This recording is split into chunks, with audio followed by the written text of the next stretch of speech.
بہت اہم باتیں آپ لوگوں کے سامنے آئی. وقت زیادہ ہو چکا ہے، اس لیے مجھے بلانے کی زحمت نہ کریں، میں خود اوپر آ گیا ہوں.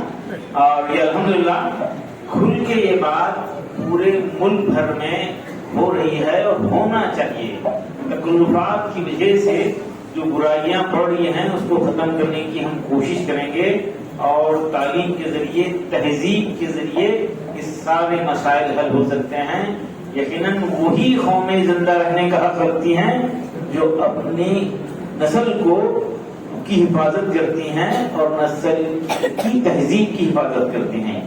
اور عزت و افتخار کا واحد راستہ بہترین تعلیم، اعلیٰ تربیت ہے. بڑی اچھی باتیں یہاں پہ آئی ہیں. میں بس 2-4 خواہشات کر کے اب اس میری بات کو اختتام کو پہنچاؤں گا. وہ یہی کہ جو ہے عجیب حالات ہیں، نانا دادا نصیحت نہیں کر رہے ہیں، ماموں چاچا نصیحت نہیں کر رہے ہیں، نواسی پوتری کو نانا دادا نصیحت نہیں کر رہے ہیں، بیٹا یہ کپڑے پہننے کے لیے ہیں، چپکانے کے لیے نہیں. یہ نصیحت نہیں کر رہے ہیں. اب کھل کر ادارے والے شروع کرنا چاہیے، ادارے انسٹیٹیوشن کی بات شروع کرنا چاہیے، اس کی گفتگو ہونا چاہیے. ہر چھوٹی بڑی محفل میں، آپ ہوٹل میں بیٹھے ہوئے ہیں 3 دوستوں کے ساتھ، کہیں آفس میں ہیں، کہیں بزنس پلیس پہ ہیں، تو جو بھی 2-4 جو لوگ ملیں گے آپس میں وعدہ کریں گے، تلقین کریں گے کہ یہ لیگنز کو ہم انشاءاللہ ہمارے معاشرے سے نکال پھینک دیں گے انشاءاللہ. پتہ نہیں کہاں سے کب یہ چیز آ گئی اور کس طرح ہمارے معاشرے میں داخل ہو گئی، اور لوگ دیکھ کر نظر انداز کر رہے ہیں. بڑا افسوس ہو رہا ہے، بڑا افسوس ہو رہا ہے. اس کا کہاں سے آ گیا؟ یہ عجیب بات ہے.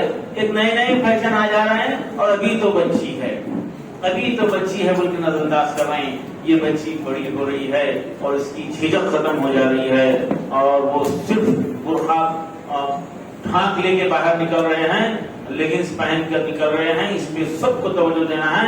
آپ لوگوں نے وعدہ کیا ہے آج لیگنز جا کر گھر کو جلانا چاہیے. کون کون ہماری اس بات سے متفق ہیں؟ ہاتھ بتائیے کون کون متفق ہیں. آج جلائیں گے انشاءاللہ، اور زندگی بھر دوسروں کو بولیں گے.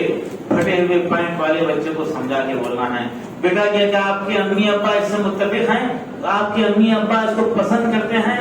تو بولتا ہے کہ ناپسند کرتے ہیں. تو اس کو میں بولتا ہوں بیٹا امی ابا اس کو پسند نہیں کرتے ہیں تو اللہ بھی پسند نہیں کرتا. پھٹے ہوئے پینٹ، گھٹنے کے اوپر پھٹے ہوئے پینٹ کے ساتھ اندر داخل ہو رہے ہیں، کوئی اس کو نصیحت نہیں کر رہا ہے. آج سے ہم یہ طے کریں گے انشاءاللہ یہ برائی کو ختم کریں گے.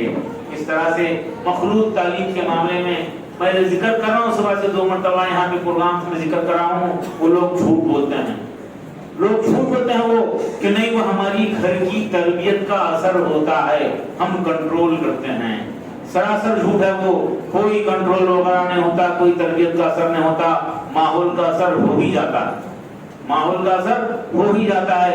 میں ایک بزرگ سے سن رہا تھا، میں شہر کا نام بھی لینا مناسب نہیں سمجھوں گا، کہ بزرگ ملے مجھ سے، بات کرتے کرتے آدھے 15 منٹ میں جو ہے تھوڑا سا فیملیئر ہو گئے، اور بول رہے تھے خدیر میاں دعا کرو. میں اپنی بیٹی کو اچھے اسکول میں پڑھایا، بڑے اسکول میں پڑھایا، ڈاکٹر بنایا، وہ ماہر ڈاکٹر ہے اور بڑے بڑے شہروں میں بلایا جاتا ہے.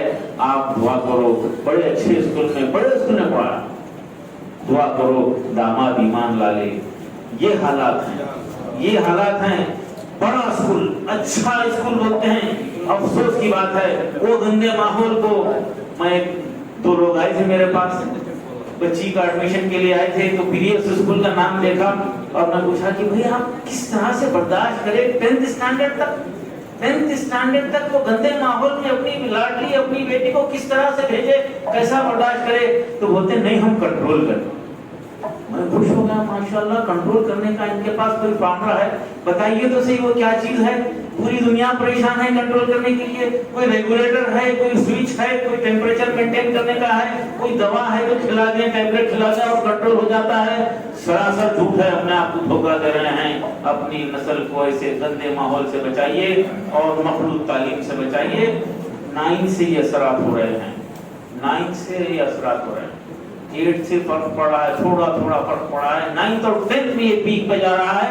اس طرف توجہ دینا ہے، نظر انداز کرنا یقیناً نسلوں کو تباہ ہو رہے ہیں. نکاح کے دن کی دعوت کا یہ آپ کے سامنے ذکر ہوا. بہترین نکاح وہ ہے جس میں کم خرچ ہو. ہم اس کے اپوزٹ جا رہے ہیں. آپ وعدہ کیجئے یا ارادہ کیجئے. دیکھیے میں وہ پیسے والوں سے ریکویسٹ کرتا ہوں ہبلی کے وہ پیسے والے ہمارے بھائیوں صرف اپنے پیسے کے گھمنڈ پر یہ بے شک آپ حلال کمائے ہیں. آپ انٹرسٹ پر پیسہ نہیں لے رہے ہیں, لون نہیں لے رہے ہیں, آپ کا اپنا پیسہ آیا ہے, حق حلال کی کمائی سے آپ پیسہ جمع کرے ہیں, اور اس طرح سے آپ کے کمائے ہوئے پیسے کو ضائع کرنا آپ کا حق نہیں ہے. آپ کا حق نہیں ہے. یہ پیسہ آپ کا کمایا ہوا آپ کا نہیں ہے. آپ یہ نہیں بول سکتے کہ میں پیسہ کمایا ہوں, میں پیسے والا ہوں, میں خرچنے لے رہا ہوں, میں اپنی بیٹی کی شادی میں خرچ کر دوں گا. آپ صرف اس احساس کے ساتھ کہ میں اگر خرچ کم کروں تو ایسے میرے 5000 بھائی بہنیں وہ مجبور ہو کر قرض لے کر شادیاں کر رہی ہیں, یہ احساس کے ساتھ سادگی کے ساتھ شادی کریں گے. نہیں بولے گناہ نہیں ہے, حرام نہیں ہے نکاح کے دن کا کھانا, حرام نہیں ہے. ارے اخلاص کے ساتھ ایک مثال بنانے کے لیے, لوگوں کی ترغیب کے لیے آپ طاقتور ہیں, اس کے باوجود بھی خرچ کم کر دیں. اور ہمارے 80% لوگ اپنی بیٹیوں کی شادیوں کے لیے خرچ لے کر کر رہے ہیں. زندگی کی 30% کمائی سیونگ کمائی جو ہے شادیوں پر خرچ ہو رہی ہے. ایک بیٹی کی شادی ہوئی اور پینشن کے پیسے ختم ہو گئے, دوسری بیٹی کی شادی ہوئی, گھر بک گیا اور بیٹا آٹو چلانے پہ مجبور ہو گیا. یہ ختم کیجئے, نکاح کو آسان بنائیے. بہترین نکاح وہ ہے جس میں کم خرچ ہو. بہترین کا اپوزٹ میں ہر محفل میں بولتا ہوں بدترین ہے, اور کم خرچ کا اپوزٹ ہے زیادہ خرچ ہے. اس کو ایک مثال بنائیے اور آسان کیجئے, نکاح کو آسان کیجئے اور ارادہ کیجئے آج انشاءاللہ. اور ہماری بہنوں سے جو کوئی بھی سن رہے ہیں, آن لائن پہ بھی یہ پروگرام چل رہا ہے, بہنوں سے یہ ہماری بہنوں کی ہر درمی کی وجہ سے ہمارے مرد شرمندہ ہو رہے ہیں. وہ ان پہ ظلم ہوا تھا کسی زمانے میں, وہ بدلہ لے رہے ہیں دوسری بیٹیوں کے ساتھ, بدلہ لے رہے ہیں یہ. تو ہماری بہنوں سے ادبن گزارش ہے شادیوں کو آسان کریں. ولیمے کا ذکر ہوا, بدترین کھانا وہ ولیمے کا کھانا ہے جہاں پہ غریبوں کا خیال نہیں رکھا جاتا. ہمارے فنکشن ہال میں ڈنڈا لے کے باہر سیکیورٹی کو لوگ ٹھہرے ہوئے ہیں, غریب وہاں سے گزر بھی نہیں سکتا. اور فضول, مجھے ایئرپورٹ پہ ہمارے بیدر شہر کے کچھ بزنس مین ملے تھے, وہ بمبئی جا رہے تھے, ایسی گفتگو ہوئی بولے نہیں مسلمان لوگ کھانا ویسٹ کرتے ہیں بلکہ وہ اپنی اہلیہ اور بیٹے کے ساتھ وہاں پہ تھے ایئرپورٹ پہ. کل بتائے تھے مجھے, شرمندگی ہو رہی تھی. یہ اناج ویسٹ کرنے کا ہے, یہ کھانا ویسٹ کرنے کا ہے. تو یہ فضولیات ختم کریں گے اور آج ہم ارادہ کریں گے انشاءاللہ, اور یہ تہذیبی ابتداء کی طرف توجہ دیں گے. رات میں ہمارے بچے 11-12 بجے تک 2 بجے تک باہر ہیں اور صبح میں 11-12 بجے تک سو رہے ہیں. اس کی طرف توجہ دیں. مسجد کو مرکز بنا کر, مسجد کا علاقہ طے کر کے مسجد واری فلاحی کام کریں. مسجد عبادت کا مرکز ہے, مولانا ابھی ذکر کر رہے تھے, اس کو دعوت کا مرکز بنانا ہے, اس کو خدمت کا مرکز بنانا ہے, اور اس کو تعلیم و تربیت کا مرکز بنانا ہے. ایک مسجد کا علاقہ طے کریں اور اس خیر کے کام اس مسجد کے ذریعے اس علاقے میں ہوں. سروے ہو, یہ گٹکا, یہ نشہ آور چیزوں سے ہمارے معاشرے کو ختم کرنا ہے. یہ گٹکے کی دکان, وہ مسجد کے علاقے والے, اس مسجد میں دکان جو گٹکے کی بک رہی ہے, 4-5 لوگ 1 سے 2-3 مرتبہ مسجد میں مشورہ کر کے دعا کر کے جا کر اس گٹکے کی دکان والے سے یہ ریکویسٹ کی جا سکتی ہے, بیٹا اللہ نے تمہیں تیری دکان میں اتنے 50 آئٹم بیچنے کے لیے موقع دیا ہے, یہ بیچ. کیا یہ زہر بیچ کر ہی تو اپنے بیوی بچوں کا پیٹ پالے گا؟ کیا یہ ضروری ہے زہر بیچ کر ہی تو کمائے گا؟ تو اگر 2-4 مرتبہ اس مسجد کے لوگ اخلاص کے ساتھ دعا کر کے جا کر سمجھائیں گے تو مجھے یقین ہے کہ وہ گٹکا بیچنے والا اپنی دکان سے گٹکا نکال دے گا.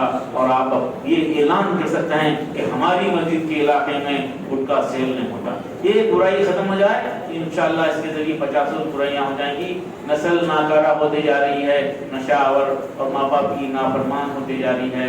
ایک برائی کو ختم کریں, ایک بھلائی کو عام کریں, کیونکہ وقت زیادہ ہو چکا ہے. میں تمام کا شکریہ ادا کرتا ہوں اور سنا ٹرسٹ کے ذمہ داروں کا. ایم ایم ملگی صاحب یہاں پہ بیٹھے ہوئے ہیں, بڑے خوش تھے کہ اچھی باتیں ہو رہے ہیں, وہ تشریف لائے ہیں یہاں پہ, اور ان کی فکر کی جو شاہین یہاں پر آیا, ایک ماحول بنانے کی کوشش کر رہے ہیں.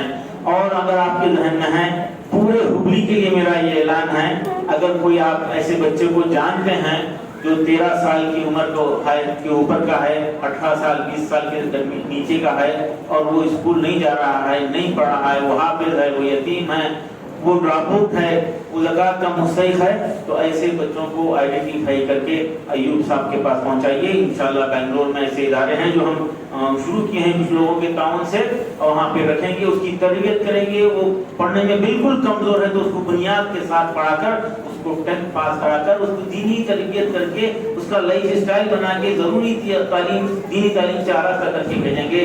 اس کے لیے ایک بھی بچہ چھوٹے نہ پائے۔ آپ یہ تفصیلات وہاں پہ دے سکتے ہیں۔ مولانا ذکر کر رہے تھے ایک مسجد کا علاقہ، ایک بچے کو چن لے اور اس علاقے میں 30% فیس جمع کر لے، اور قریب کے اسکول کو جا کے بولے کہ ہم یہ مسجد کے علاقے سے ایک بچے کو چنے ہیں، یہ مستحق ہے، اور یہ 30% پیسہ جو ہے ہم آپس میں چندہ جمع کر کے لائے ہیں، اس اسکول والے سے ریکویسٹ کیجیے۔ مجھے پورا یقین ہے ہگلی میں ایسے 100 اسکول تیار ہو جائیں گے ایسے بچوں کو لینے کے لیے۔ انشاءاللہ شاہین میں ایسے بچوں کو لیا جائے گا انشاءاللہ، اگر مسجد والے آپس میں مل کر چندہ جمع کر کے 30% فیس جمع کر لیں گے، 70% شاہین کی طرف سے اور MM ملگی فاؤنڈیشن کی طرف سے اس کو اسکالرشپ دی جائے گی۔ صرف شاہین کے لیے نہیں بلکہ ہر اسکول کے لیے آپ ہمت کیجیے، ایک ماحول بنائیے، اور کمیونٹی جب ایک مرتبہ انوالو ہو جائے گی، کمیونٹی کا حصہ جب اس میں آ جائے گا، یقین کیجیے یہ تعلیم کا مسئلہ قوم کا نسل کا حل ہو جائے گا۔ یہ چند گزارشات کے ساتھ میں آپ تمام کا شکریہ ادا کرتے ہوئے اپنی جگہ لوں گا۔ السلام علیکم۔